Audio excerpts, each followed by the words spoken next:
राज्यात सुरू असलेल्या मुसळधार पावसाचा फटका आता विधिमंडळाच्या कामकाजालाही बसलाय. अतिवृष्टीमुळे निर्माण झालेल्या गंभीर परिस्थितीच्या पार्श्वभूमीवर आजचे पावसाळी अधिवेशन स्थगित करण्यात आले. यावेळी सभागृहात बोलताना मुख्यमंत्री यांनी राज्यातील नागरिकांच्या सुरक्षिततेला सर्वोच्च प्राधान्य असल्याचे स्पष्ट केले. तसेच परिस्थिती लक्षात घेऊन शाळा आणि महाविद्यालयांना सुट्टी जाहीर करण्याबाबत तसेच शक्य असेल त्या ठिकाणी कार्यालयांनी कर्मचाऱ्यांना वर्क फ्रॉम होमची सुविधा उपलब्ध करून देण्याची विनंती करण्यात आल्याचे त्यांनी सभागृहात सांगितले. मुख्यमंत्री यांनी नागरिकांना अत्यावश्यक कामाशिवाय घराबाहेर पडू नये, प्रशासनाने जारी केलेल्या सूचनांचे काटेकोरपणे पालन करावे आणि सुरक्षित ठिकाणी राहावे असे आवाहनही केले. माननीय अध्यक्ष महोदय, खरं म्हणजे एक अतिशय अनप्रेसिडेंटेड अशा प्रकारची परिस्थिती आपल्याला निसर्गाच्या माध्यमातून तयार झालेली पाहायला मिळते. सभागृहामध्ये काही गोष्टी या ठिकाणी विरोधी पक्षांनी उपस्थित केल्या, त्याचं गांभीर्य आहेच, त्या गंभीर नाही असं मी बिलकुल म्हणणार नाही.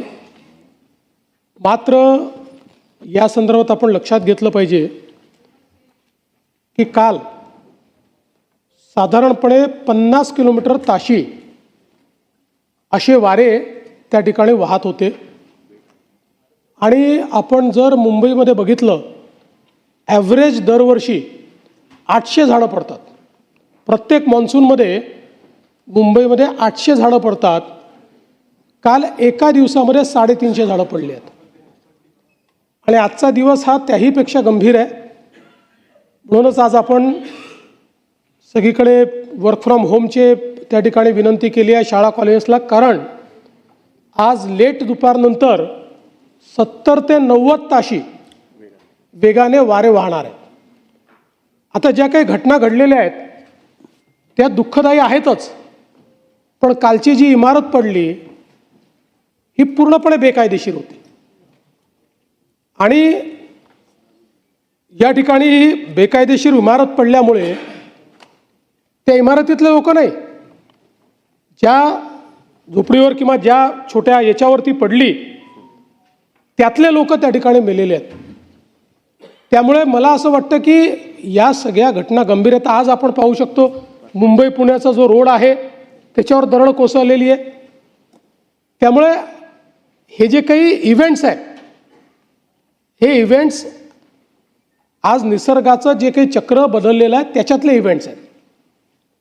असं नाही आहे की या संदर्भात कुठली तयारी नाही करण्यात आली, तयारी केली त्याच्यापेक्षा विपरीत इव्हेंट्स होत आहेत. पण निश्चितपणे संपूर्ण महानगरपालिका असेल, डिझास्टर मॅनेजमेंटची संपूर्ण यंत्रणा असेल, अशा सगळ्या यंत्रणा पूर्णपणे त्या ठिकाणी रस्त्यावर आहेत. त्याचा सामना करतात. आज आपण बघितलं असेल, जसं कनेक्टिंग रिंगपाशी दरड कोसळली, इमिजिएटली ट्रॅफिक बंद करण्यात आला, डायव्हर्ट करण्यात आला. पुण्यातनं आणि मुंबईतनं दोन्ही साईडने लोकांना सांगण्यात आलं की हा रस्ता बंद आहे, त्यामुळे तुम्ही याच्यावर जाऊ नका. आज आपल्याला अडकलेले लोक खूप आहेत बाबा, अशी परिस्थिती त्या ठिकाणी दिसत नाही, कारण अलर्ट मोडवर आपण आहोत. अर्थात काही लोक निश्चित अडकलेले आहेत, जे मध्ये होते त्यांनाही परत फिरून कसं जाता येईल याची व्यवस्था केली आहे. या दरडी काही कोसळल्यामुळे रस्त्यामध्ये पाणी इतकं साठलेलं आहे की त्या ठिकाणी मदत करून त्या छोट्या गाड्या बाहेर काढाव्या लागत आहेत. तेही काढण्याचं काम हे चाललेलं आहे. मला असं वाटतं की आजचाही दिवस हा अत्यंत महत्त्वाचा आहे. आमचे मंत्री गिरीश महाजन रात्री 1 वाजता त्या ठिकाणी मानखुर्दला होते आणि आजचा दिवसही महत्त्वाचा आहे.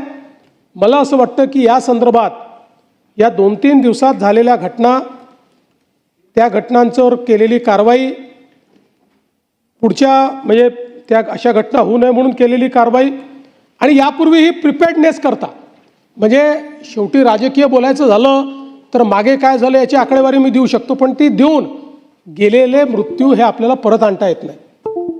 आणि म्हणून मला असं वाटतं की या संदर्भात आपल्याला थोडं संवेदनशीलतेनं त्या ठिकाणी राहावं लागेल. या संदर्भात उद्या पूर्ण म्हणजे आताही निवेदन माझ्याकडे तयार आहे, पण आजचा दिवसही महत्त्वाचा आहे. त्यामुळे अर्धवट निवेदन करण्याच्या ऐवजी उद्या या संदर्भात संपूर्ण निवेदन हे आपण या ठिकाणी करू. पण आज या सभागृहाच्या माध्यमातून मी नागरिकांना विनंती करतो की आज दुपारनंतर खूप मोठ्या प्रमाणात वारे असणार आहेत. त्यामुळे झाडांवर त्याचा परिणाम होऊ शकतो. टीन वगैरे जिथे लागले असतात तिथे परिणाम होऊ शकतो. या दृष्टीनं लोकांनी सजग राहण्याची आवश्यकता आहे.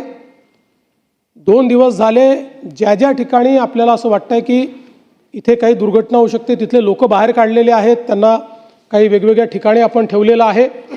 पण लोकांनी ही सावधानता ठेवावी. शक्यतोवर सगळा प्रवास टाळावा. कोणीही आत्ता या परिस्थितीमध्ये अत्यावश्यक असल्याशिवाय प्रवास करू नये.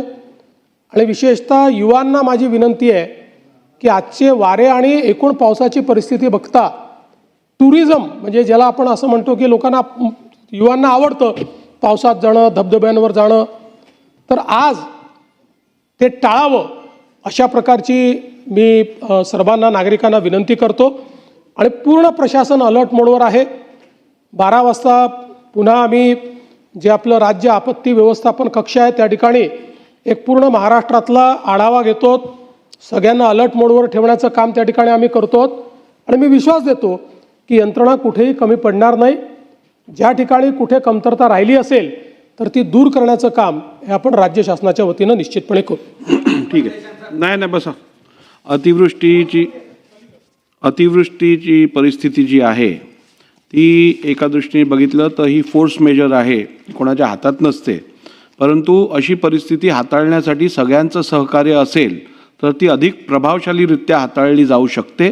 त्यामुळे माझी सभागृहातील सर्व सदस्यांना विनंती आहे की आपण सर्वजणांनी या संदर्भात सतर्क राहून योग्य ते सहकार्य करून ही परिस्थिती हाताळण्याकरता शासनाला मदत करावी.